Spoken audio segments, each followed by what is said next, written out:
চট্টগ্রামের মাইজ ভান্ডারের একজন আছে নইমুদ্দিন মাইজ ভান্ডারি। উনি যে সমস্ত কথাবার্তাগুলো মানুষকে বোঝায়, আজকে সকালে বক্তব্য দিয়েছে যে 30টা রোজা রাখা লাগবে, কোরআনে কোনো জায়গায় নেই।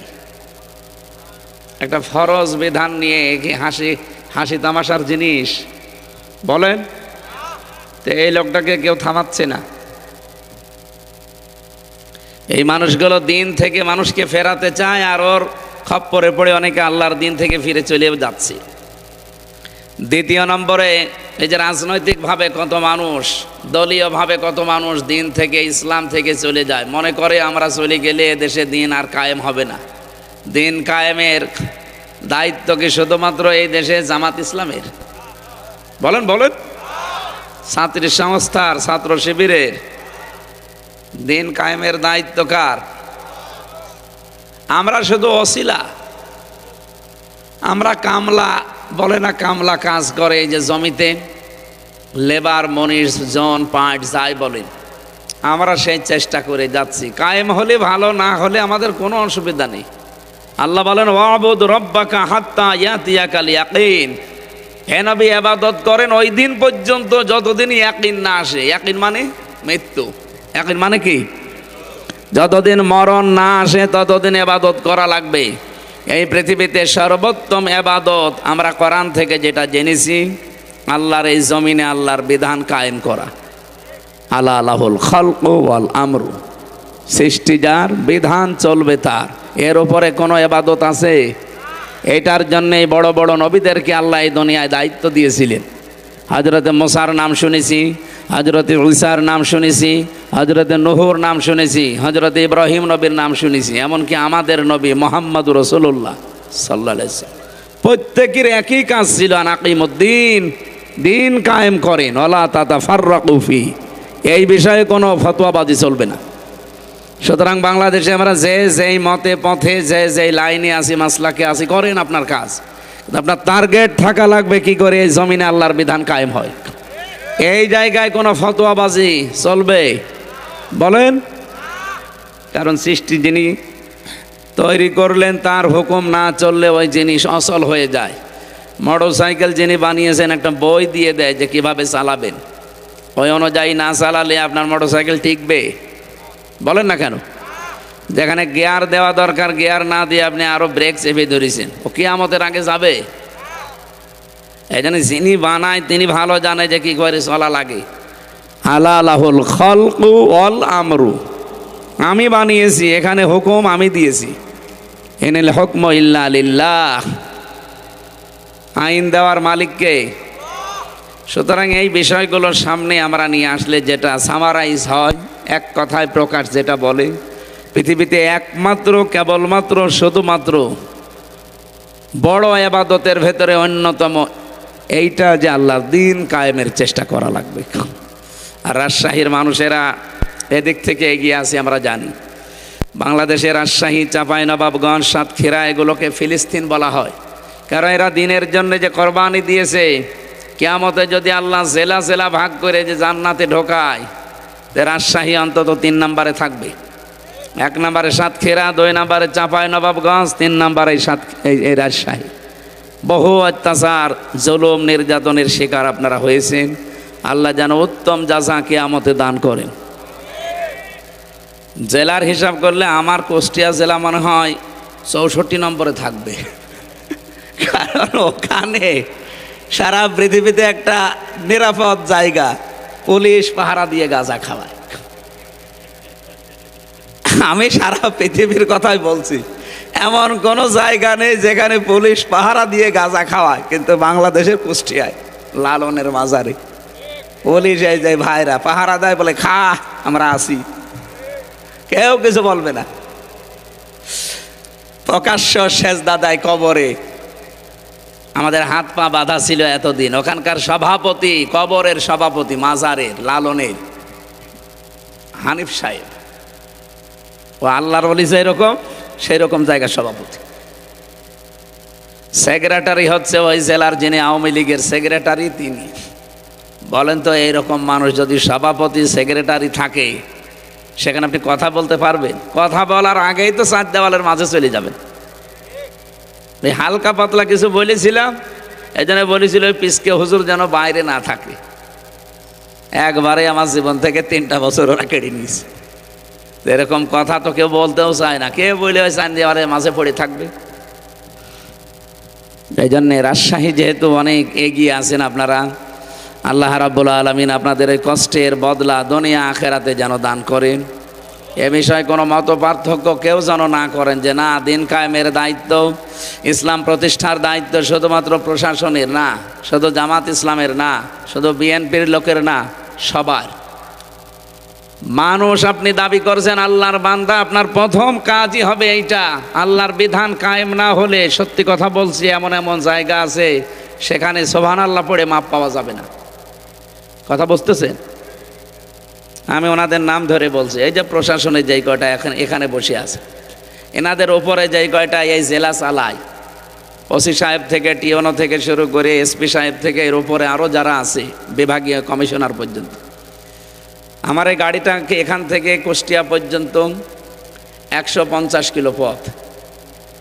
এ রাস্তায় যেতে রাতের বেলা কমপক্ষে 3-4 জায়গায় ওনারা ধরবে। দোষ ওনাদের না, ওনারা পাহারা দিচ্ছে। নবীজি জানিয়েছেন 2টা চোখ কিয়ামতে জাহান্নামের আগুনে এক জায়গায় হবে না। একটা হচ্ছে রাতের বেলা যারা আল্লাহর ভয়ে কাঁদে, 2 নাম্বার যারা জানমাল ইজ্জত আবরু হেফাজতের জন্য রাত জেগে থাকে, তাদের ভেতরে ওনাদের চোখ আছে। এই জন্য প্রশাসনে যারা চাকরি করেন নিজেকে ছোট মনে করবেন না, আপনি অনেক বড় কাজে আছেন। আর আপনি মনে করবেন আমি 24 ঘন্টায় এবাদতে আছি। বাংলাদেশে শুধু একটাই দায়িত্ব যেটা 24 ঘন্টা পালন করা লাগে। অন্যান্য যারা চাকরি বাকরি করি আমরা, তাদের সর্বোচ্চ দায়িত্ব কয় ঘন্টা? 8 ঘন্টা বলেন। আর ওনাদের 24 ঘন্টায় ডিউটি। আমার দোলা ভাই আছে তো, আমার বাবাও ছিল কিন্তু এখন আর নেই। তা আমি দেখেছি এই মানুষগুলোর দায়িত্ব শুধুমাত্র 8 ঘন্টা, আমাদের মতো না। ওনাদের দায়িত্ব 24 ঘন্টায়। যেহেতু একটা মহান পেশায় আপনারা আছেন, এটা সারা দুনিয়ায় ছড়াচ্ছে, বিশেষ করে সারা বাংলাদেশে যাচ্ছে। আপনারা যারা প্রশাসনে আছেন, বিডিআর বলেন, আর্মি বলেন, পুলিশ বলেন, নিজেদেরকে ছোট মনে করবেন না। অনেক বড় কাজে আছেন, কিন্তু কাজটা সঠিকভাবে করা লাগবে। কিছু কোলাঙ্গার অফিসারের কারণে এই পোশাকটার বদনাম হয়ে গেছে। এখন মানুষ শুধু ওইদিকে তাকালে অন্য নজরে তাকায় না, দোষ ওনাদের না। ওনারা আমার গাড়িটা আটকালে রাতের বেলা হয়তো 200, 500, 1000 টাকা আমি দেয় যে ভাই চা খাবে। এই টাকাতে উপরে যারা আল্লাহর ওলি বসে আছে তারা ভাগ পায়। তো এইটা বন্ধ করার জন্য কি সুবহানাল্লাহ পড়লে হবে? বলেন। এই জেলাটা কন্ট্রোল করে এসপি সাহেব, এই বিভাগটা কন্ট্রোল করে কমিশনার। এই মানুষগুলো যখন সত্যি ওমরের মতো হবে, এই মানুষগুলো তখন ওমরের ভিত্ত হবে। আমরা তো ওই রকম প্রশাসন তৈরি করতে চাই। কি কথা বলেন না কেন? কারণ এই যে পুলিশ, এই পোশাক, এই পুলিশ বানিয়েছেই হযরত ওমর। কে? প্রশাসনের, বিশেষ করে পুলিশের এই বিভাগটা বানিয়েছে হযরতে ওমর রাদিয়াল্লাহু তাআলা আনহু। ওনাদের যারা যত ভালো ভালো কাজ হবে, কিয়ামত পর্যন্ত ওমরের আমল নামায় এই সওয়াবগুলো যেতেই থাকবে। কিন্তু ওনাদের দ্বারা যদি কোনো উল্টাপাল্টা কাজ হয়, ওইগুলো হযরত ওমরের আমল নামায় যাওয়ার কথা। উনি কি ওনাদের ওই খারাপ কাজ করতে বানিয়েছে জনগণের জান মাল ইজ্জত আবরু হেফাজতের জন্য। এই জন্যই তো চোখটা জাহান্নামে যাবে না। কত দামি জিনিস আপনি চিন্তা করতে পারেন যে ওনাদের চোখ জাহান্নামে যাবে না, খালি মানুষের এই জান মাল ইজ্জত আবরু হেফাজতের জন্য। আজ যদিও আইন শৃঙ্খলা এই সপ্তাহখানিক অবনতি হয়ে গেছে, কারা করছে এগুলো তাও আমরা জানি। গতকালকে আমি নাটোরের পাশের জেলা এসপি সাহেবের সাথে এবং এসপির সাথে দেখা করেছিলাম। কথা বলছিলাম তাদের সাথে যে এই যে দৃশ্যগুলো এখন অবনতি, বলছে এগুলো হচ্ছে কেন, কারা করছে আমরাও জানি। সুতরাং যারা করছেন তারা থামবেন। কার উস্কানিতে এগুলো করছেন আমরা কিন্তু জানি। কারো উস্কানিতে পা দেবেন না।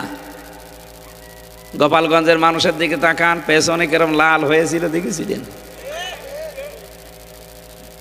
সেই পুলিশ এখনো আছে, সেই প্রশাসন, সেই আর্মি এখনো নেই। কথা বলেন না কেন? আবার কারো উস্কানিতে পা দিয়ে উল্টাপাল্টা কিছু করবেন, একবার যদি ওনাদের হাতে পড়েন না, ওই হাতে লাঠি না, ওটা তরমুজ, একটা দিলে মাপ বলারও সময় পাবেন না। এই জন্য আমরা আশা করব কারো উস্কানিতে যেন আমরা পা না দেই।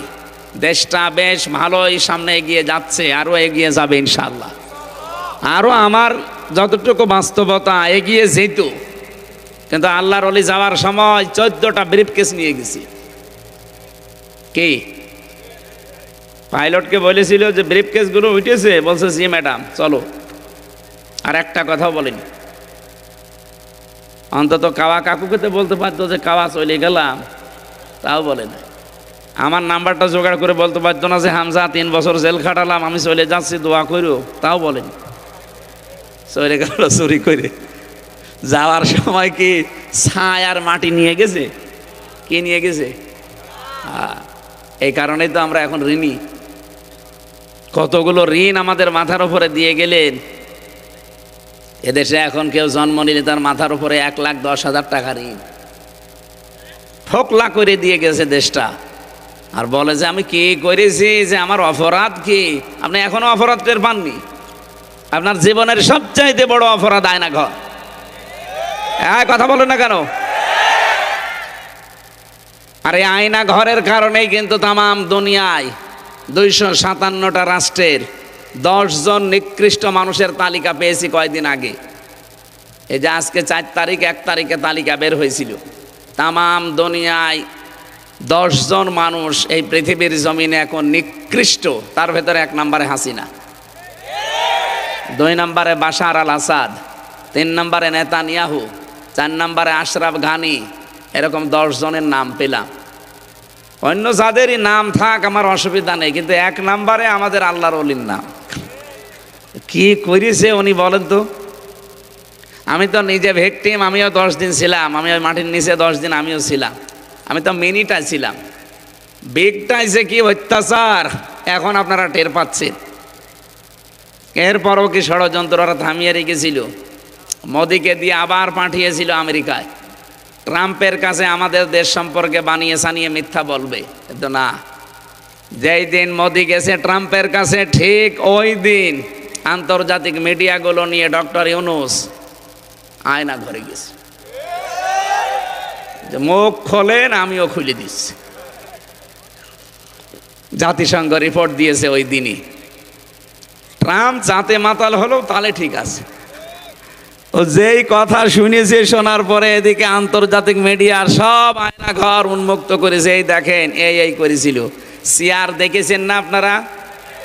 ওটা এভাবে কাঁপে, আমিও দেখেছি। ওইটা আমি দেখিনি, আমারটা ছিল ঘোড়া চেয়ার। আমার আগে একজন লোককে নিয়ে গেল, ছাত্র দলের চট্টগ্রামের একজন ভাইকে। ওরে নিয়ে যেয়ে দেখে চিল্লাচ্ছে,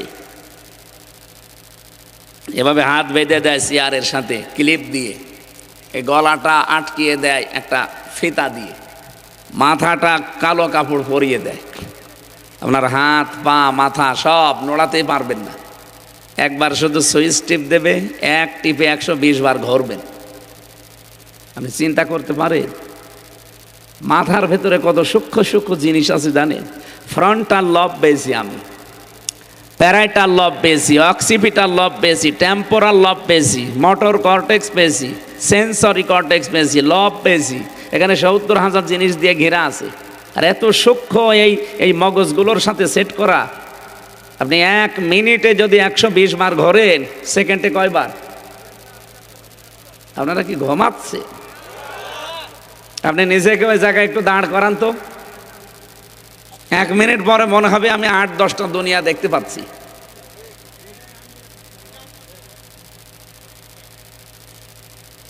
এরকম একটা মেশিন নিয়ে আসলো আমার এই নখ তোলার জন্য, বলছে নখ তোলা হবে। আমি দেখলাম আমার হাত, আমার আগে যারা নিয়ে গেছে ওর হাত তো বাঁধা। ও মেশিনটা এমন মাপে তৈরি করা, পায়ের সাথে আর হাতের সাথে শুধু একবার টিপ দেবে, একবারে নখগুলো সব খুলে চলে আসবে। আরে নখ খুলে গেলেও তো হয় না, ওর উপর আবার লবণ ছিটিয়ে দেয়। ওই পুলিশকে জিজ্ঞাসা করেন, ওরা যদি দায়িত্ব এরকম থাকে ও বলতে পারবে।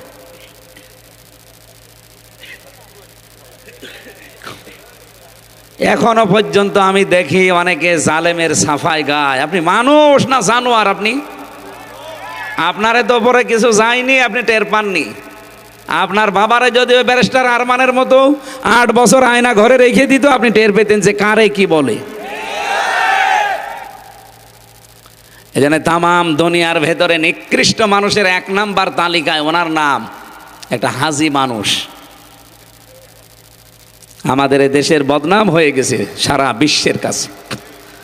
আমরা ওই বদনাম ঘোষাতে চাই সামনে, এমন একটা দেশ উপহার দিতে চাই কোরআনের মাধ্যমে, এটা যেন সত্যি রোল মডেল হয়। এতদিন শুধু নাম শুনেছিলাম যে রোল মডেল, সব মিথ্যা কথা। বলতো আইনের শাসন প্রতিষ্ঠা হচ্ছে, কিসের আইনের শাসন? সব আইনের নামে সব বেআইনি কাজ কারবার করেছে এই দেশে, বিশেষ করে এই 15 বছরে।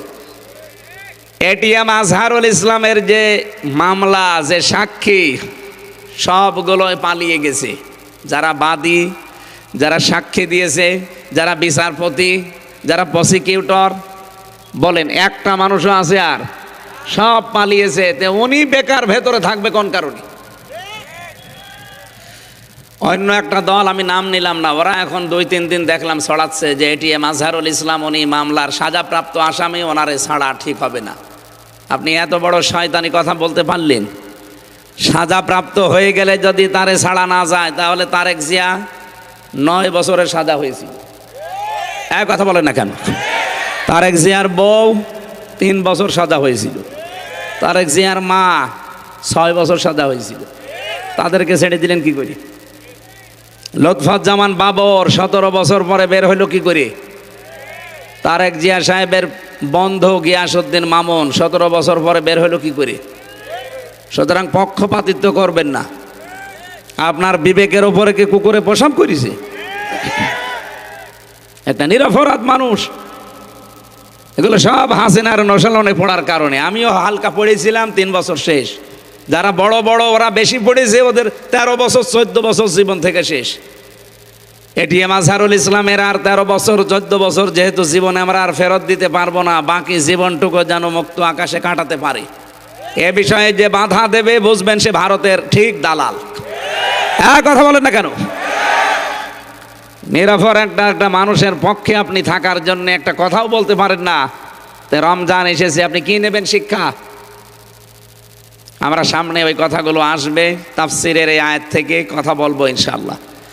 আমি এই কথা তুলেছিলাম, সাবেক সংসদ সদস্যর নামে লেখা আছে উনি এই 3 বারের আগে, তার মানে এটা ঠিক আছে। কিন্তু এই 3 বারে যদি কেউ আমার সামনে পড়েন যে সাবেক সংসদ সদস্য, সাবেক মন্ত্রী, আমি কিন্তু জনসম্মুখে বলবো যে না, সাবেক ডাকাত, সাবেক চোর। আরে রমজান মাসে তুই মেয়ে লোক জনসম্মুখে সিগারেট খাবি কোন কারণে? কথা বলেন না কেন? উনি যে উদ্যোগ নিয়েছে, যে মন্তব্য করেছে, 100 ভাগ হালাল মন্তব্য করেছে। এমনি তো পাবলিক প্লেসে সিগারেট খাওয়া ঠিক।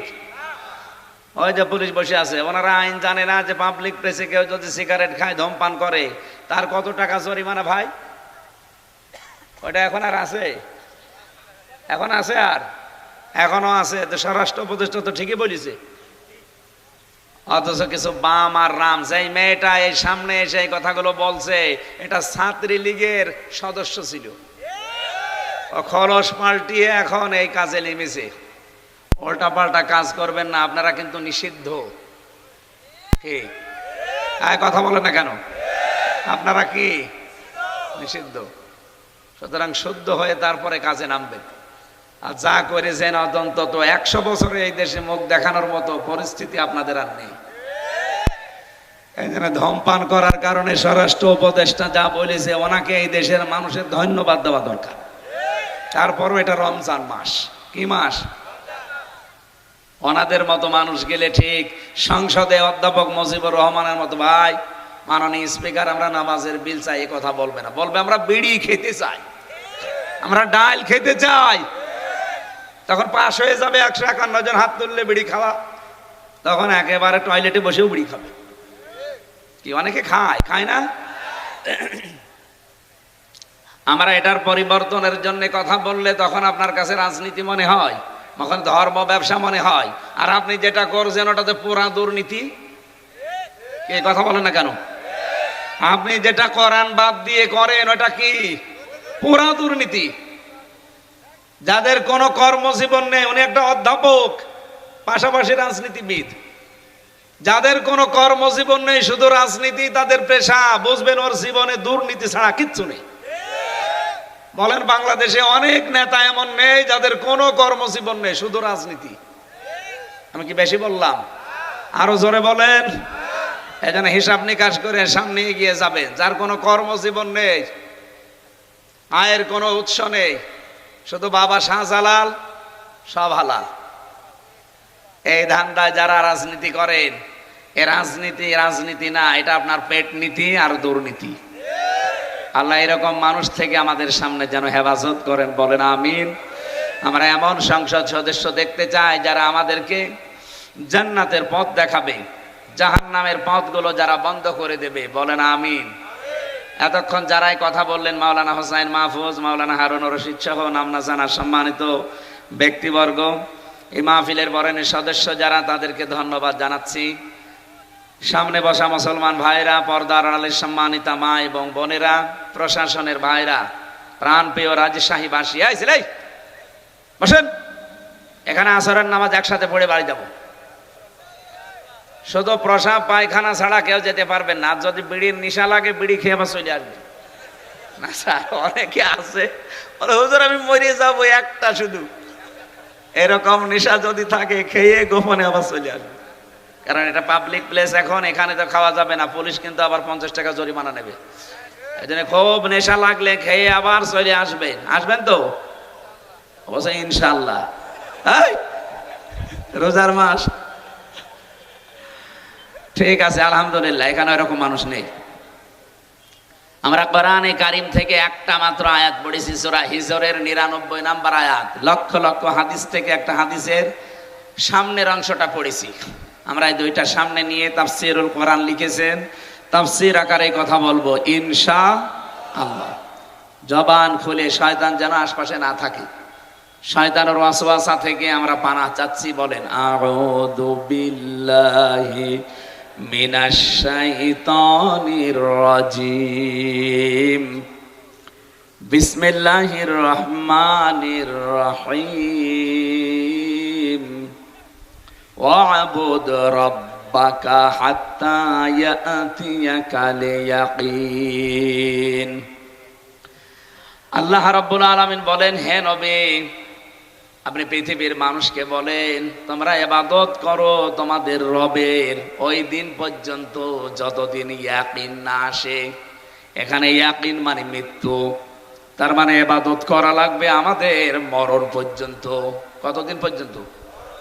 মরণ হয়ে গেলে আপনার আর ইবাদত নেই। মরণের আগ পর্যন্ত আপনি 1 সেকেন্ড ইবাদত ছাড়া থাকতে পারবেন না। প্রশ্ন আসতে পারে, 1 সেকেন্ড ইবাদত ছাড়া থাকা যাবে না, ঘুমিয়ে থাকি, ঘুমটাও ইবাদত। আপনি যদি আল্লাহুম্মা বিইসমিকা আমুতু ওয়া আহইয়া এটা পড়ে জিকির করতে করতে ঘুমিয়ে যান, 8 ঘন্টাও যদি আপনি ঘুমান, যখন উঠবেন আল্লাহুম্মা, হে আল্লাহ, আলহামদুলিল্লাহিল্লাযী আহয়ানা বা'দা মা আমাতানা ওয়া ইলাইহিন নুশুর।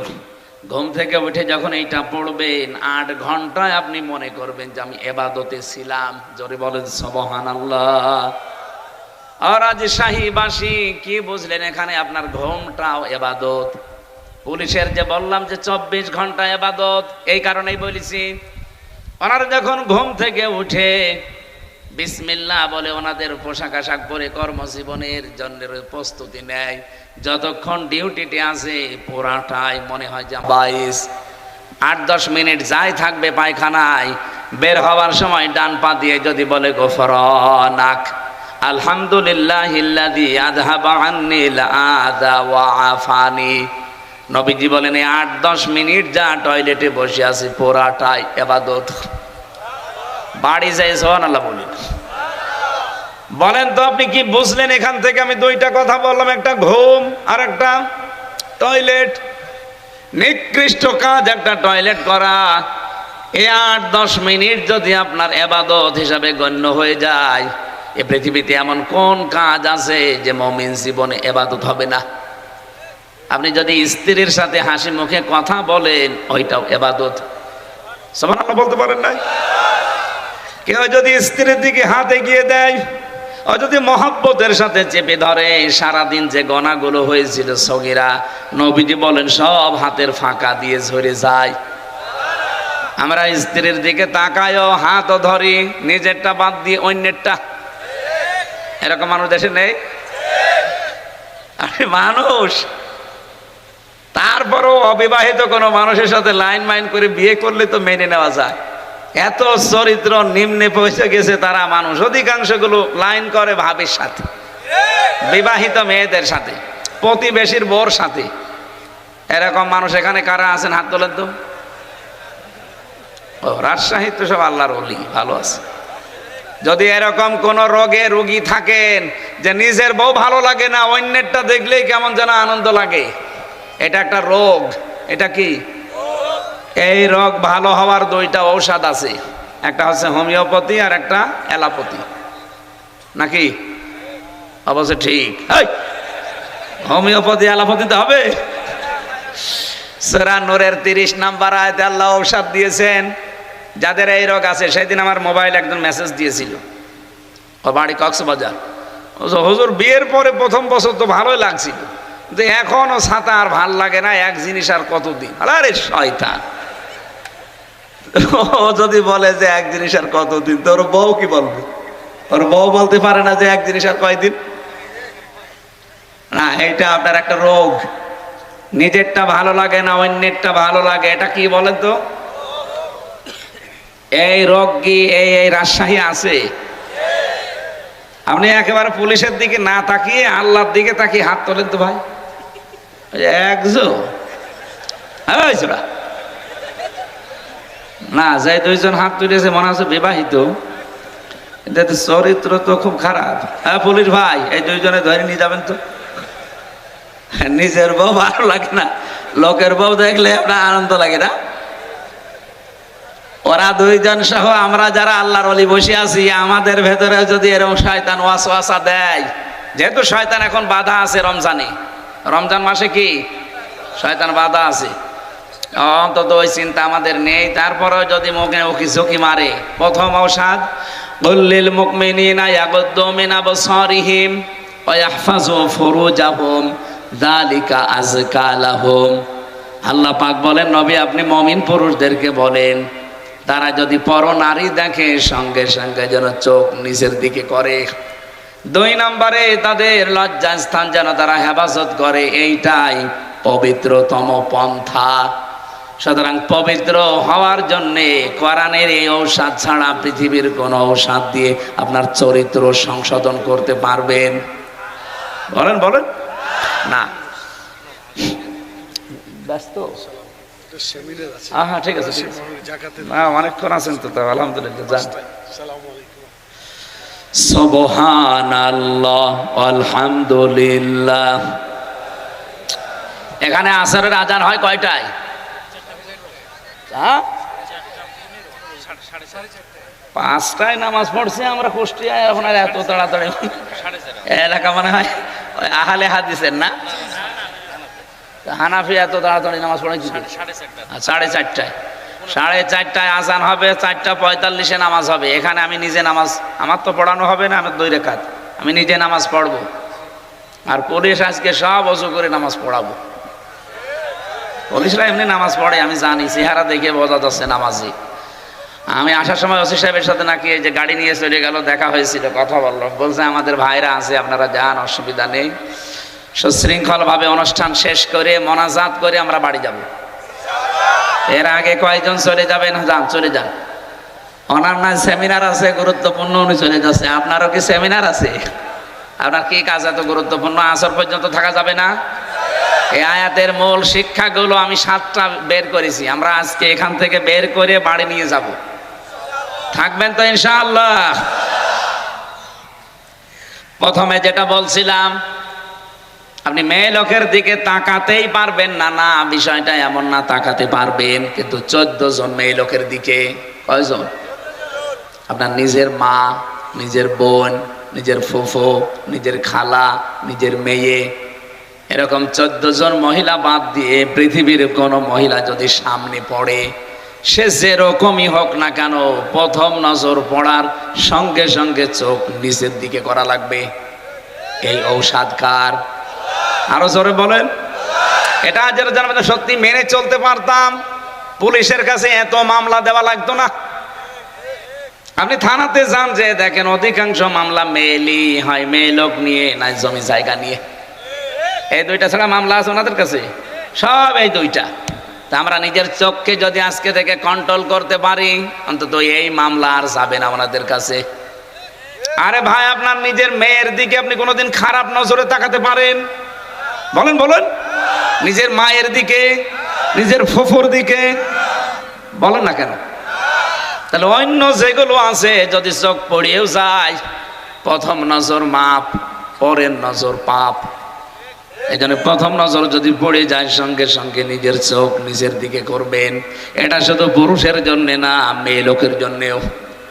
কথা বলে না কেন? মেয়ে লোককেও আল্লাহ জানিয়েছে 14 জন পুরুষ মানুষ বাদ দিয়ে পৃথিবীর যে কোনো পুরুষ যদি সামনে পড়ে যায়, চোখ নিচের দিকে করবেন। তার ভেতরে নিজের বাবা, নিজের ভাই, নিজের ছেলে, এরকম 14 জন সূরা নিসার ভেতরে আছে, 21 নম্বর আয়াতে পাবেন। আজকে থেকে যদি মাত্র 1 মাস আপনি আমলটা একটু জারি রাখতে পারেন, আমি গ্যারান্টি দিতে পারি আল্লাহর কসম, আপনাকে আল্লাহ একটা অনির্বচন সুখ দান করবে। শব্দটাও কি বললাম? একটা অনির্বচন সুখ, একটা বাংলা শব্দ, খুব কড়া।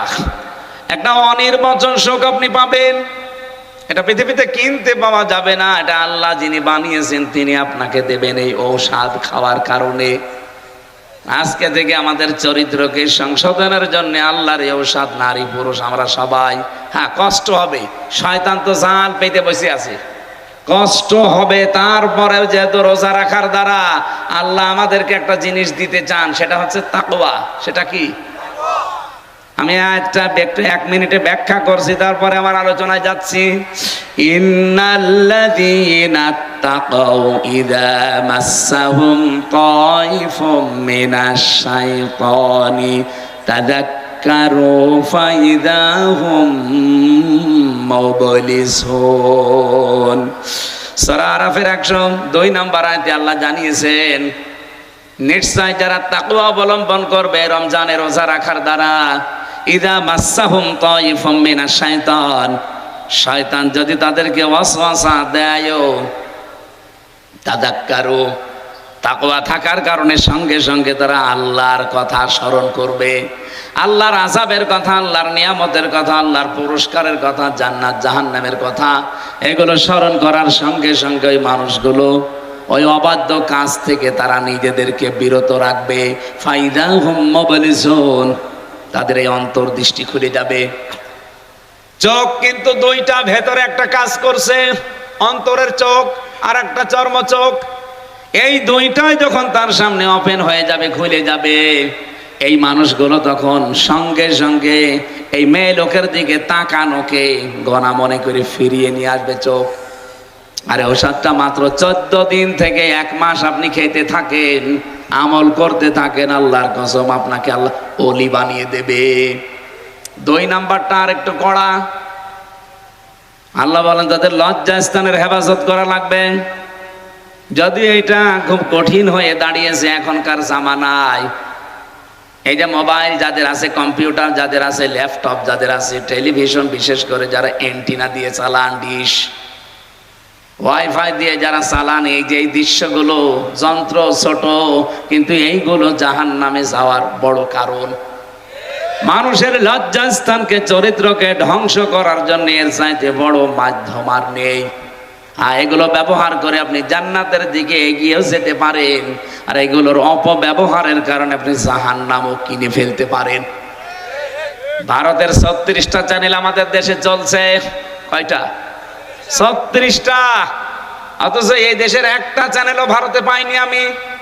আমার তো এমন কোন রাজ্য বাকি নেই ভারতে যে আমি যাইনি, প্রায় জায়গায় আমার ঘোরা আছে। না, ওখানে শুধু এটিএন বাংলা পেয়েছিলাম, তাও আংশিক। অথচ ওদের 36টা আমাদের দেশে চলছে। বলেন একটাও তো চরিত্র ভালো হওয়ার কোন চ্যানেল আছে? সব চরিত্র ধ্বংস করার।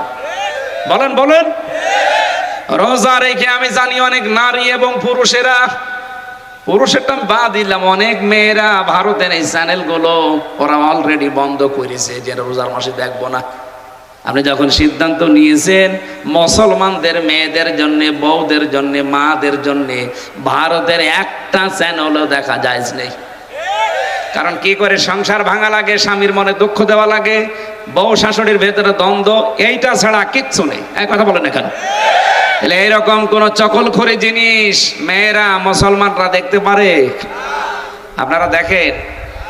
আপনারা দেখেন আমি জানি, কারণ পুরুষ মানুষের সময় কই দেখে তো ওরা বসে বসে 12-13টা সিরিয়াল দেখে বসে বসে। একটা যদি না দেখতে পারে পরের দিন কাজা তোলে, নামাজের কাজা নেই, সিরিয়ালের কাজা তোলে।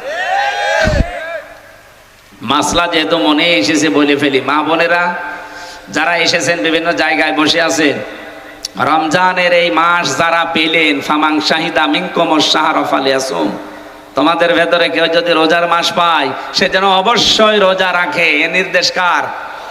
এখন মেয়েরা রোজা রাখতে চায় অনেকে, তার মা আর বাবা রাখতে দিতে চায় না। না, আমার ছোট মানুষ জাদু, আমার বাবু। আরে ভাই, আপনার মেয়ের উপরে আল্লাহর চাইতে আপনার দরদ কি বেশি নাকি? সে বীর্য থেকে শুরু করে এ পর্যন্ত বানিয়ে দিল, আর আপনার দরদ আল্লাহর চাইতে বেশি হয়ে গেল। হ্যাঁ, আপনি ছোট বয়সে রাখতে বলছি না। যে সমস্ত মেয়েদের শরীর খারাপ হয়, এটা 10 বছরে হতে পারে, 12 বছরে হতে পারে, 15 বছরে হতে পারে। কথা বুঝতেছেন? আপনার না বুঝলেও অসুবিধা নেই, তারা বুঝলে হবে। সম্মানিত মা এবং বোনেরা, আপনাদের জন্য 1 মিনিট বলছি। যাদের 10, 12 বছর, 14 বছর, 15 বছরের শরীর খারাপ শুরু হয়, যখন শুরু হবে ওই সময়ের পর থেকে আপনার রোজা ফরজ, কারণ আপনি বালিকা হয়ে গেছেন। পুরুষের যখন স্বপ্নদোষ শুরু হয় 10 বছরে, 12 বছরে, 15 বছরে, যাই হোক, ওই দিন থেকে তার উপরে রোজা, নামাজ। বলেন বলেন। কিন্তু নামাজেরটা দেখেন, মেয়েদের শরীর খারাপ হলে নামাজ পড়া লাগে না, ওটা কাজাও করা লাগে না, মাপ। কিন্তু রমজানটা এরকম না। রোজা যদি কেউ 3টা, 5টা, 7টা, 10টা রাখতে না পারেন, কাজা হয়ে যায়। 11 মাস ধরে ওই 7টা রোজা, 10টা রোজা আপনাকে করে দেওয়া লাগবে। তাহলে রোজা কত বড় গুরুত্বপূর্ণ বিধান। খেলায় খেলায় নিজেও রাখেন না, মেয়েকেও রাখতে দেন না। না, এটা কাজ করবেন না, আপনি কিন্তু জবাব দিতে দিতে শেষ হয়ে যাবেন। অনেক দামি জিনিস রমজান। এটার দ্বারা 27টা শিক্ষা আল্লাহ আমাদেরকে দিতে চেয়েছিল, তার ভেতরে 1 নম্বরে তাকওয়া। কি বললাম? যারা তাকওয়া অবলম্বন করবে, 1ম নম্বর পুরস্কার। শয়তান যদি ধোঁকা দেয়ও, আল্লাহ বলেন তাযাক্কারু, আল্লাহর কথা তখন তাদের অন্তরে আমি স্মরণ করে দেই। হয় জান্নাতের কথা নয়, জাহান্নামের কথা নয়, আযাবের কথা নয়, নিয়ামতের কথা নয়, পুরস্কারের কথা। এগুলো স্মরণ করার মাধ্যমে ওই মানুষগুলো গুনার কাছ থেকে ফিরে রাখার চেষ্টা চালায়, আর আমি তখন সাহায্য করি। বলেন সুবহানাল্লাহ।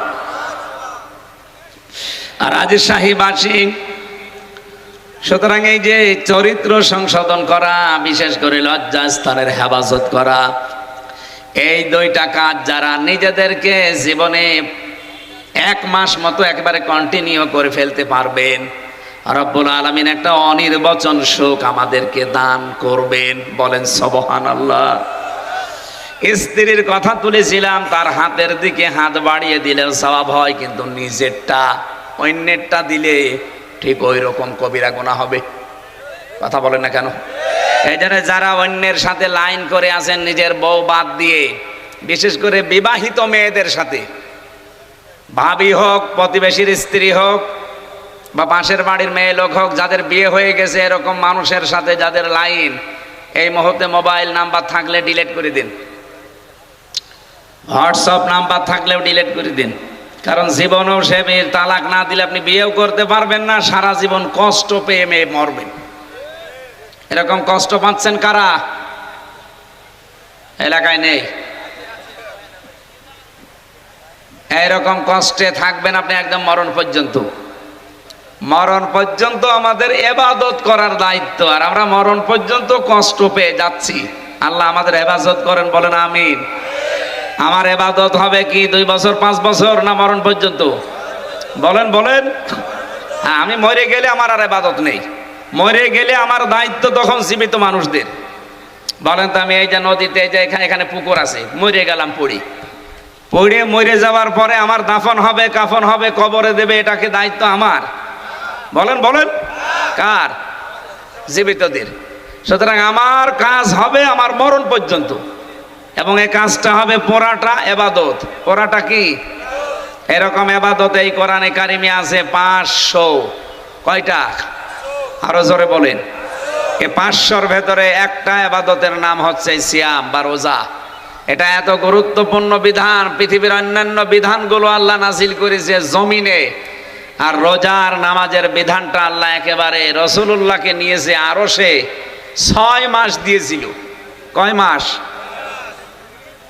50 ওয়াক্ত নামাজ দিয়ে 6 মাস রোজা দিয়ে তিনি যখন ফিরে আসছিলেন, মুসা নবীর সাথে দেখা হয়েছিল 6ষ্ঠ আসমানে। হযরতে মুসা ডাক দিয়ে বলেন, ইয়া রাসূলুল্লাহ সাল্লাল্লাহু আলাইহি সাল্লাম, খুব আনন্দ মনে হচ্ছে। কি দিয়েছে আল্লাহ আপনাকে? বন্ধুর বাড়িতে গেলে তো কিছু না কিছু হাদিয়া তোফা দেয়, কি পেয়েছেন আপনি? নবীজি বলেন, ভাই মুসা, আমি পেয়েছি 50 ওয়াক্ত নামাজ আর 6 মাস রোজা। হযরতে মুসা বলেন, এত কিছু পেয়ে আপনি আনন্দে আছেন, বাস্তবতা বোঝেন আপনি। আপনি আমার চাইতে সম্মানে বড়, কিন্তু অভিজ্ঞতা আপনার চাইতে আমার বেশি। দুনিয়াতে আমি আপনার আগে গিয়েছি, আমি দেখেছি ওই জায়গায় আমার উম্মতের ওপরে মাত্র একটা রোজা ফরজ ছিল বছরে, আর মাসে প্রতিদিন মাত্র 1 ওয়াক্ত নামাজ ফরজ ছিল, তাই তারা পড়তো না। আর আপনি 6 মাস রোজা পেয়ে 50 ওয়াক্ত নামাজ পেয়ে আনন্দে আছেন। জান আল্লাহকে বলেন যেন কমিয়ে দেয়। তিনি যেই কয়বার যান আল্লাহ কমাতে থাকে। শেষে আর 5 ওয়াক্ত ছিল, আর 1 মাস ছিল রোজা। মুসা নবী বলেন, না, আবার যান, আবার কমান। বিশ্ব নবী বলেন, ভাই যে মুসা আমার লজ্জা করছে, আল্লাহর কাছে আমি যেতে পারবো না। বারবার আল্লাহ আমাকে দিতে চায়, আর আপনি বলেন যে কমান। না, আমার লজ্জা করে, আমি যেতেই পারবো না, আমার উম্মত মারবে। সঙ্গে সঙ্গে জিবরাইল এসে বলে, হে রাসূল, আল্লাহ পাক সিদ্ধান্ত জানিয়েছেন। তিনি কিন্তু 50 ওয়াক্তই লিখে ফেলেছিলেন, 6 মাস রোজায় লিখেছিলেন। আপনার কনসিডারের কারণে আল্লাহ কমাতে কমাতে পর্যন্ত এসে দাঁড়িয়েছে। আপনার উম্মতদেরকে যে বলবেন, তারা যদি সত্যি 5 ওয়াক্ত নামাজও সঠিকভাবে পড়তে পারে, রমজানের 1 মাস রোজা যদি সঠিকভাবে তারা রাখতে পারে, হক আদায় করে, আল্লাহ জানিয়েছেন 50 ওয়াক্ত নামাজ আর 6 মাস রোজা রাখার সওয়াবই তাদের দিয়ে দেবেন। সেই সুযোগ এখন আমাদের অলরেডি চলছে। এজন্য যাদের জীবনে রোজা এসেছে, খুব মারাত্মক পরিস্থিতি খারাপ হওয়া ছাড়া রোজা ছাড়বেন না ভাই। অনেকে বলে, আমি ভ্যান চালাই, আমি গরিব মানুষ, মাঠে কাজ করি, আমারও রোজা রাখা লাগবে। লাগবে না মানে? আপনি কি আল্লাহর বান্দার বাইরে? রোজা রাখলে মানুষের দুইটা গুরুত্বপূর্ণ অসুখ থেকে আমার আল্লাহ বাঁচিয়ে দেয়, যে বিজ্ঞান 2017 সালে এটা পেয়েছে, অথচ এটা কোরআনে আল্লাহ দিয়েছেন 1500 বছর আগে। আমরা অনেকে শিক্ষিত মানুষ যারা আছে, অটোফেজি নাম শুনেছেন? হ্যাঁ, অটোফেজি 2017 সালে জাপানের একজন বিজ্ঞানী, স্বাস্থ্য বিজ্ঞানী, চিকিৎসার উপরে নোবেল পর্যন্ত পেয়েছে। সে লোকটা ইউশনারি ওসামি। এ সাতাদের নাম উচ্চারণ করাও কঠিন, এ দাঁত মুখ বাঁকা হয়ে যায়। এই লোকটা চিন্তা করছে, আমি তো নোবেল পেয়েছি সেই বিষয়টা নিয়ে, এটা দুনিয়ার মানুষকে অনেক জানিয়েছেন। আমাদের শরীরের ভেতরে 2 কোটি কোষ আছে। কোষ, আমরা যখন একাধারে খাবার খেতেই থাকি, তখন ওই আশেপাশে গুলো কিছু কোষ বৃদ্ধি হতে থাকে। বৃদ্ধি হতে হতে এই আসল কোষ যেগুলো, এগুলোই তখন দুর্বল হয়ে যায়। আর যেগুলো বৃদ্ধি, ওই পরগাছা আগাছা, ওগুলো তখন আরো শক্তিশালী হয়। দেখবেন ফসলের ভেতরে আগাছা পরগাছা, ওর জোর বেশি না কম? আর ওগুলো বেশি হলে আসল ফসল ঠিক থাকে, দুর্বল হয়ে যায়। কথা বলে না কেন? এই কোষগুলো আল্লাহ যেগুলো দিয়েছেন শরীর কন্ট্রোল করার জন্য, এগুলো তখন আর দাম নেই, কমে যায়। ওই পরগাছা অতিরিক্ত যেগুলো, ওগুলো এত শক্তিশালী হতে থাকে। উনি চিন্তা করলেন, এটা কমানো যায় কি করে। 13 বছর গবেষণা করে এই তথ্য দুনিয়ার মানুষকে দিয়েছে। কেউ যদি একাধারে 29 থেকে 30 দিন 24 ঘন্টার 12 থেকে 14 ঘন্টা দিনের বেলা না খেয়ে থাকতে পারে, একাধারে 1 মাস এভাবে যদি পালন করে, অতিরিক্ত ওই কোষগুলো এই কোষ আস্তে আস্তে খেয়ে সব সাবার করে ফেলে। এগুলো যদি সাবার না হয়, উনি দেখেছেন রক্তের ভেতরে 5 প্রকার ক্যান্সার হওয়ার সম্ভাবনা বেশি। আমাদের এই যে 3.5 হাত বডির ভেতরে 5.5 কেজি রক্ত আছে, এখানে প্রায় 5 প্রকার ক্যান্সার হয়। ওই অটোফেজি আবিষ্কারের মাধ্যমে তিনি দেখিয়েছেন ওই কোষগুলো যেগুলো বরগাছা আগাছা অতিরিক্ত গুলো বৃদ্ধি হতে থাকে, তখন আপনার আসল কোষ দুর্বল হয়ে যায়, ক্যান্সার দেখা দেয়। 2 নম্বরে টিউমার, হয় এটা ভেসে উঠবে নাই রক্তের ভেতরেই থাকবে। অনেকের দেখবেন শরীরের ভেতরে টিউমার ভেসে ওঠে, যে একটা ভেসে উঠেছে। এটা আমার জেলখানা থাকতে হয়েছিল 3 বছরে, ওখানে তো চিকিৎসা ছিল না, করতে পারি নাই। বের হয়েও যে সময় দেব সে সময়ও পাই না। উনি বলছে 30 দিন যদি একাধারে দিনের বেলায় কেউ না খেয়ে থাকতে পারে, অটোমেটিক ভাবে ওই ন্যাচারাল ভাবে যেগুলো তৈরি হয়, ওনার তো আল্লাহ বলে না, বলে যে গডের দেওয়া প্রাকৃতিক ভাবে প্রকৃতিগত ভাবে যেগুলো তৈরি হওয়া 2 কোটি, ওগুলো তখন এই আশপাশে যা থাকে খেতে আরম্ভ করে। খেতে খেতে খেতে খেতে 30 দিনে পুরা সাবাড় করে ফেলে। আপনার রক্তে 5 প্রকার ক্যান্সার আর টিউমার হওয়া থেকে তখন আপনি বাঁচতে পারেন। বলেন তো, রোজা রাখার দ্বারা এই উপকার উনি চিন্তা করলেন? পৃথিবীতে কোনো ধর্মীয় গ্রন্থে তথ্য পাওয়া যায় কিনা? 4,500 ধর্মীয় গ্রন্থ আছে দুনিয়ায়। কত? 4,500 উল্লেখযোগ্য যেগুলো তিনি মিলিয়েছিলেন, দেখি কোনটা মিলানো যায়। সর্বশেষ তিনি আমাদের কোরআন, মুসলমানদের ধর্মীয় গ্রন্থ, সূরা বাকারার 184 নম্বর আয়াতের শেষের অংশের সাথে তিনি এই তথ্যটা মিল পেয়েছেন।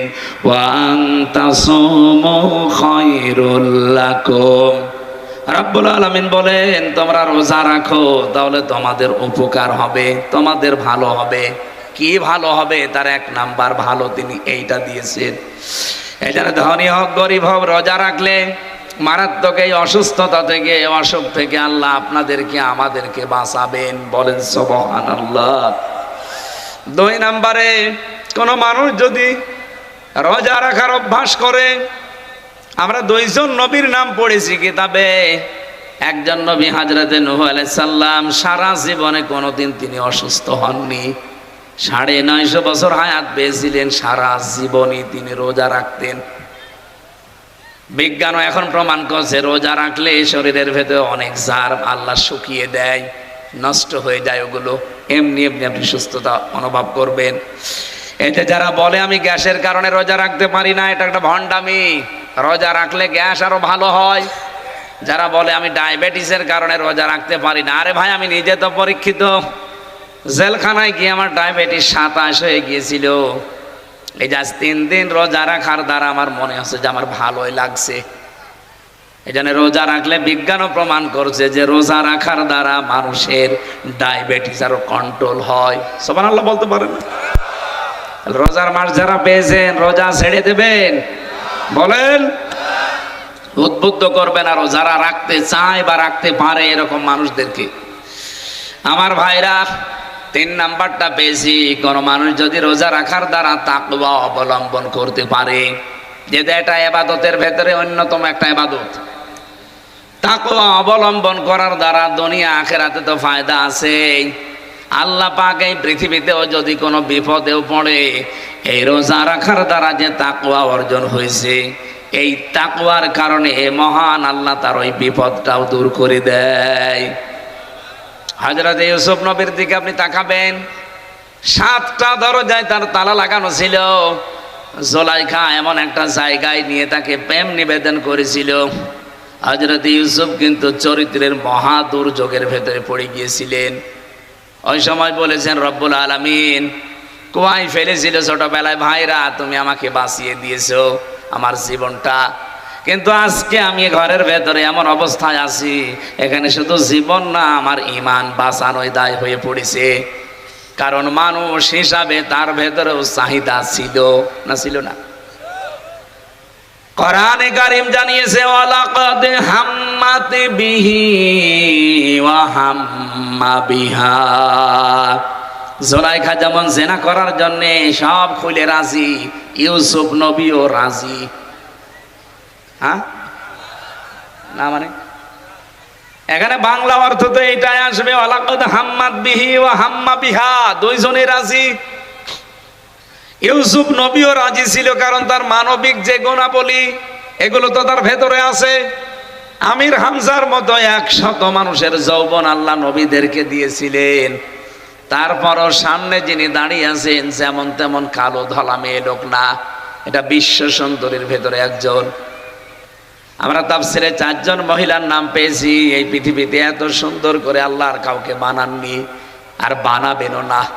1 নম্বরে আমাদের আদি মাতা হযরতে হাওয়া আলাইহিস সালাম, 2 নম্বরে জুলাইখা। এত সুন্দর করে আল্লাহ তার কাটিং তৈরি করেছিলেন, দেখলে মানুষের ক্ষুধা পর্যন্ত মিটে যেত। কি সুন্দর হতে পারে বলেন তো আপনি? পৃথিবীতে এখন যারা বিশ্ব সুন্দরী হয় এদেরকে দেখলে নাকি মানুষ হা করে থাকে। তাহলে জুলাইখা কত সুন্দরী হতে পারে, যেহেতু তার সন্তান আদি হয়নি এজন্য তার যৌবনও ঠিক ছিল। 2 জন পুরুষকে আল্লাহ সবচাইতে সৌন্দর্যের অধিকারী বানিয়েছিলেন। তার 1 নম্বরে আমাদের নবী মুহাম্মদুর রাসূলুল্লাহ সাল্লাল্লাহু আলাইহি সাল্লাম, 2 নম্বরে হযরতে ইউসুফ নবী। তাহলে পৃথিবীর একজন সুন্দরী পুরুষ, সুন্দরী মহিলা আর সুন্দর না পুরুষ, 2 জন এক ঘরের ভেতরে। মানবিক গুণাবলী তো তাদের ভেতরেও ছিল। এজন্য আল্লাহ দিয়েছেন ওয়ালাকাদ হাম্মাত বিহি ওয়া হাম্মা বিহা। জুলাইখা যেমন রাজি, ইউসুফও রাজি। বাংলা অর্থ এটাই লেখা আছে। তাফসিরে জালালাইন থেকে বলছি, লাউলা রা বুরহানা রাব্বি, আল্লাহ পাক বলেন তার রব যদি তাকে কিছু দলিল প্রমাণ না দেখাতেন, ইউসুফ নবীও কিন্তু বিপদে পড়ে গিয়েছিলেন। কি দলিল দেখালেন রব? 1 নম্বরে দলিল তাকে দেখিয়েছেন, সরাসরি জান্নাত থেকে একটা চিরকুট নিয়ে এসে হযরত জিবরাইল মেলে ধরেছে। ওখানে লেখা আছে, ইউসুফ আমি তোমার মালিক আল্লাহ রাব্বুল আলামিন বলছি তুমি কিন্তু জিনা করতে পারো না। 2 নম্বরে তার বাবা ইয়াকুব আলাইহিস সালামের সূরাত আল্লাহ হাজির করে দিয়েছিলেন। বাবা যেন সামনে দাঁড়িয়ে বলছে, ইউসুফ আমি তোমার বাবা বলছি তুমি কিন্তু জিনা করতে পারো না। সন্তান যত খারাপ হোক বাবার সামনে কাজ করবে কেউ? এই 2টা দলিল দেখে আল্লাহর দিকে ভরসা করে তিনি দৌড় দিলেন সামনে। তিনি জানতেন না যে সামনের দরজা খুলবে, শুধু ভরসার তাওয়াক্কুল ছিল কার উপরে? আরো জোরে বলেন, কাযালিকা হুসু আওয়াল ফাহশা ইন্নাহু মিন ইবাদিনাল মুখলাসিন। আল্লাহ পাক বলেন এইভাবেই আমি আল্লাহ তার থেকে অন্যায় এবং অন্য যে অবাধ্যতা এগুলো দূর করে নিয়েছিলাম। আমার মুখলেস বান্দাদেরকে আমি আল্লাহ এইভাবে করেই ভালোবাসি। এখান থেকে আমি যে শিক্ষাটা পেয়েছি, হযরতে ইউসুফ আল্লাহর ভয়ে চরিত্রের এই মহা দুর্যোগের সময় তিনি যে চেষ্টা করেছিলেন, শুধু রব্বুল আলামিন সামনের দরজাগুলো সব তার কুদরত দিয়ে খুলে দিয়েছিলেন। ইউসুফ নবীর ধারণাও ছিল না যে জায়গায় দরজা খুলতে পারে। আমরা যদি কিয়ামত পর্যন্ত যারা দুনিয়ায় আসবে, আল্লাহর ভয় রোজার দ্বারা যেটা তৈরি হয় তাকওয়া, রোজার দ্বারা তাকওয়া তৈরি হয়, এটার প্রমাণ আমরা নিজেই। এখন আমার কিন্তু সারাদিন এমনিতে জার্নি, আর সকাল থেকে আমি পরিবারের পেছনে সময় দিচ্ছিলাম বিভিন্ন জায়গায়। আমি একটু ক্লান্ত হয়ে গেছি, আজকে আমার গলাও শুকিয়ে গেছে, 2 দিকে পানি আমার দেখেন। আমি যদি একটা ডোব দিয়ে নিচে যে পানি খাই, আল্লাহ ছাড়া কেউ টের পাবে? এরপর আমি মরে গেলেও আজানের আগে কিছুই খাবো না। কার ভয় বলেন তো? আরো জোরে বলেন। আল্লাহ বলেন এই ভয়টাই যখন মানুষের তৈরি হবে, রোজার মতো জীবনের প্রতিটি দিক আর বিভাগে প্রত্যেকটি জায়গায় যখন এই ভয়টা তৈরি করতে পারবে, আমি আল্লাহ ওকে এমন জায়গা থেকে বিপদে পড়লে সাহায্য করব, ওর ধারণাও ছিল না যে দরজা খুলে যেতে পারে। আমি 2009 সালে যখন বিশ্ববিদ্যালয়ে ভর্তি হয়েছিলাম ফার্স্ট ইয়ারে, ওই সময় একবার তারাবি পড়িয়েছিলাম। যিনি আমার পেছনে আছে উনি মুফতি, হাফেজ না, খুব ভালো মুফতি।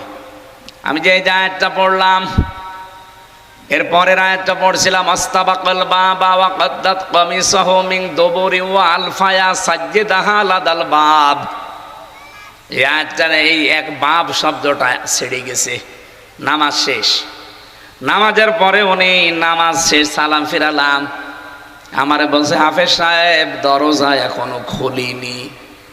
দরজা খুলিনি মানে? তার মানে উনি অর্থের দিকে খেয়াল করে মেলাতে মেলাতে যাচ্ছিলেন।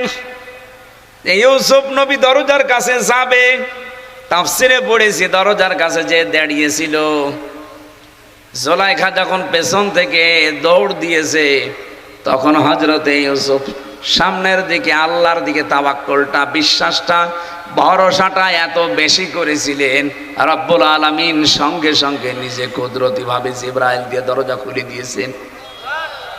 হযরতে জিবরাইল বলে, আমি আরশের পায়া ধরে সব সময় বসে থাকি, পৃথিবীতে আমি যতবার এসেছি স্বাভাবিকভাবে এসেছি, শুধুমাত্র 2 বার আমি খুব তাড়াতাড়ি এসেছিলাম। একদিন হযরতে ইব্রাহিম নবী যেদিন ছুরি চালাচ্ছিলেন তার সন্তান ইসমাইলের গলায়, ওই দিন আমার আল্লাহ আরশ থেকে ডাক দিয়েছে, জিবরাইল একটা দম্বা নিয়ে আমার ইব্রাহিমের ছুরির নিচে ধরো আর ইসমাইলকে পেছনে দাঁড় করিয়ে দাও। ওই দিন তাড়াহুড়া করে জান্নাতের দম্বা নিয়ে আমি যে শুয়ে দিয়েছিলাম, এত তাড়াতাড়ি আমি দুনিয়ায় কোনোদিন যাইনি। দ্বিতীয় নম্বরে হযরতে ইউসুফ নবী যেদিন দরজার কাছে যেয়ে দাঁড়িয়েছিল, আনমনা হয়ে না, দরজা তো খোলে না, ঠিক ওই সময় তার তাওয়াক্কুলটা দেখে এত সুযোগ পাওয়ার পরও সুযোগ কাজে না লাগিয়ে আল্লাহর ভয়ে নিজের চরিত্রকে সংশোধন করেছে। আল্লাহ এত বেশি খুশি হয়েছিল, আমারে ডাক দিয়েছে, জিবরাইল জলদি করে যাও, আমার ইউসুফ নবী দাঁড়িয়ে আছে দরজার সামনে, তুমি যে তাড়াতাড়ি দরজা খুলে দাও। ওদিকে মাত্র 3-4 হাত পেছনে জুলাইখা। এতটুকু আসতে যতটুকু সময় লেগেছে, খুব বেশি হলেও 3-4 সেকেন্ড লাগার কথা, এই 3-4 সেকেন্ডের ভেতরে আরশ থেকে হযরতে জিবরাইল এত দ্রুত এসেছিলেন, এসে দরজা 7টায় পর পর খুলে দিয়েছিলেন। আল্লাহ বলেন, শুধু এভাবে আমি ইসমাইল, ইব্রাহিম আর ইউসুফকে না, ফাস্তাজাবনা লাহু ওয়া নাজ্জায়নাহু মিনাল গাম্মি ওয়া কাযালিকা নুনজিল মুমিনিন। এইভাবে যদি আমার বান্দারা সত্যি আমাকে ভয় করার নীতি অবলম্বন করে, আমি তাদের ডাকে সাড়া দিয়েছি, যেমন ইউনূসের ডাকে সাড়া দিয়েছি, ওয়াকাযালিকা নুনজিল মুমিনিন, এভাবে আমার মুমিন বান্দাদের ডাকে আমি আল্লাহ সাড়া দিয়ে সাহায্য পাঠাবো। অবিশ্বের মুসলমানেরা বলেন তো, সে আল্লাহর শক্তি এখন ওই রকমই আছে না একটু কমে গেছে? সুতরাং আল্লাহর ভয়টা আমরা এই মাসে এমন ভাবে তৈরি করতে চাই, 11 মাসে যদি বিপদেও পড়ে যায়, সামনে যেহেতু বড় বড় বিপদ কিন্তু অপেক্ষা করছে, বিশেষ করে আমাদের প্রতিবেশীদের বিপদ।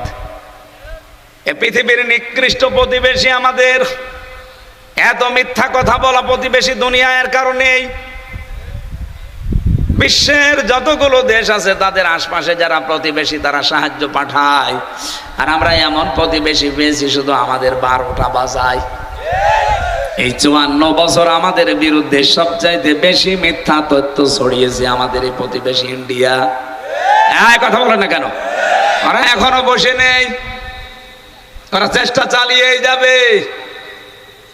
এই জন্য আমাদের সামনে তাকওয়ার এই নীতি ছাড়া কোনো উপায় নেই, তাকওয়া ছাড়া, আল্লাহর সাহায্য ছাড়া সামনে বাঁচার কোনো পথ নেই।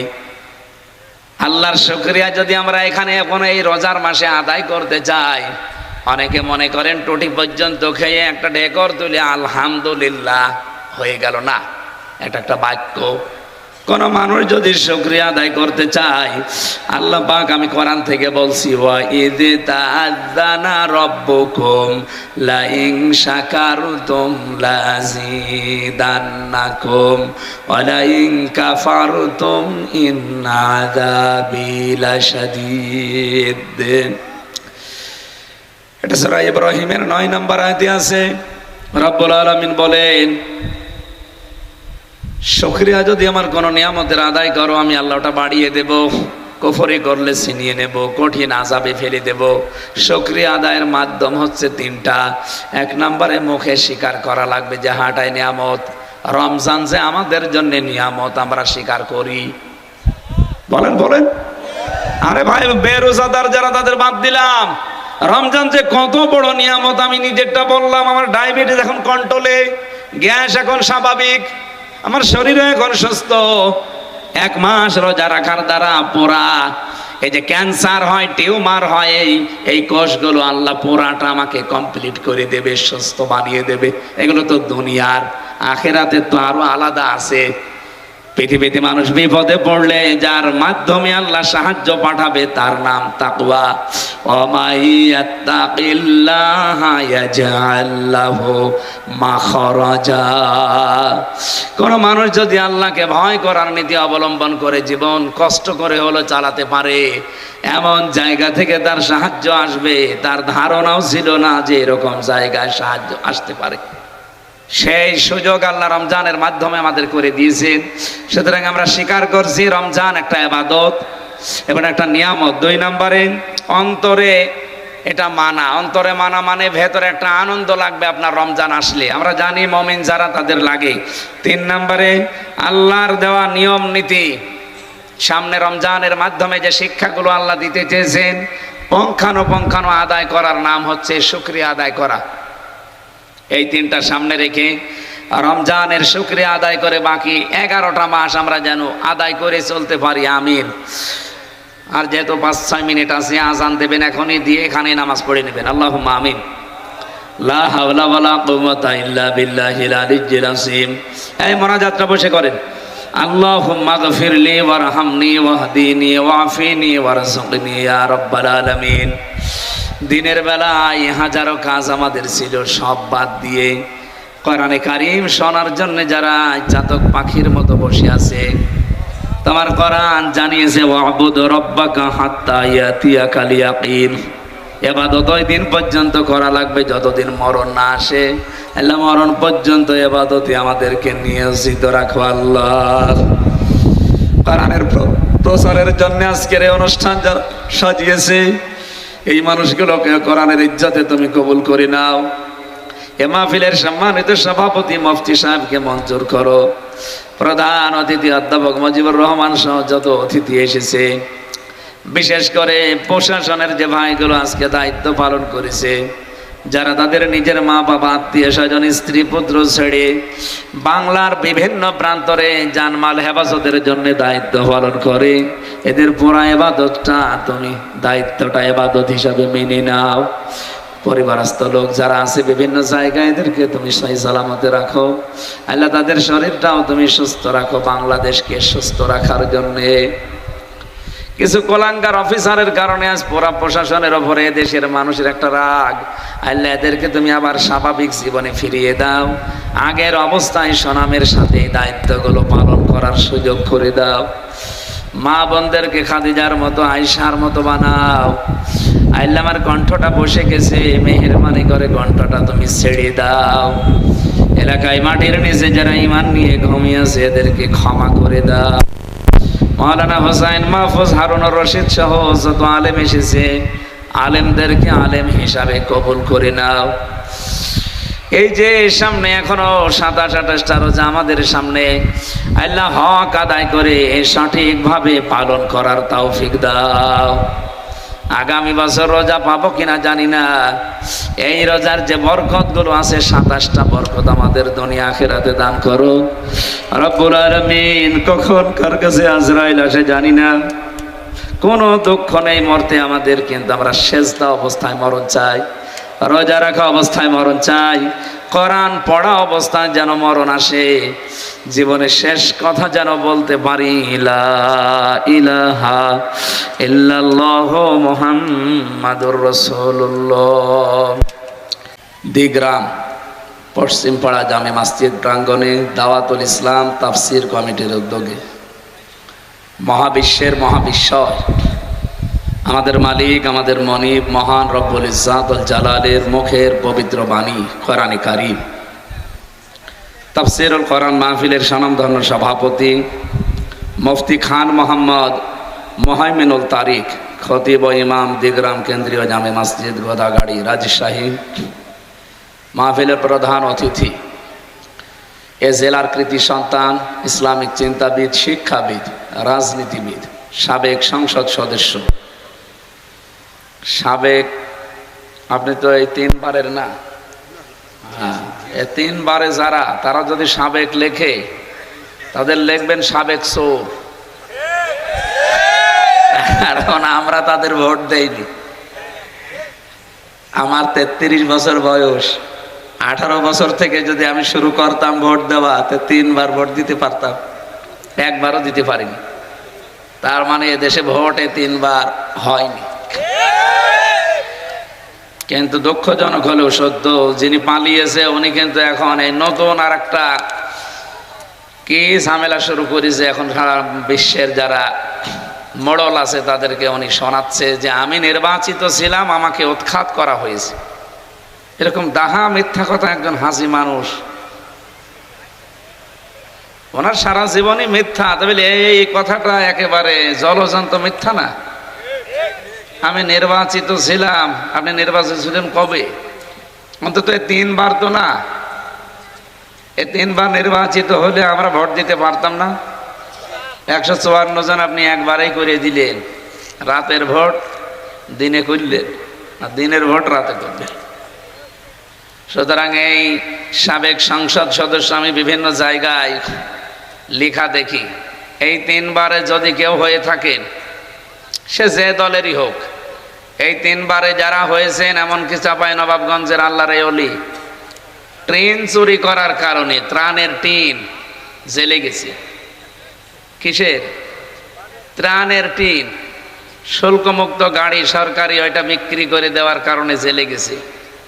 তারপর জীবনে কোনোদিন দলের জন্য, মানবতার জন্য, ইসলামের জন্য কোনোদিন জেল খাটেনি। জেল খেটেছে নিজের ব্যক্তিগত অপরাধে। সেই লোক যদি এখন একামতে দিন এই শব্দগুলো নিয়ে উল্টাপাল্টা ফতোয়া দেয়, সে আর তার তাদেরকে এখন সর্বোচ্চ জায়গা আছে বাংলাদেশে পাবনা। এই পাবনা ছাড়া তাদের উপায় নেই। রাজশাহী বিভাগের একটা বদনাম, অথচ এই মানুষগুলো এতদিন কিন্তু ভালো ভালো কথা বলতো, এখন সব বেরিয়ে আসছে।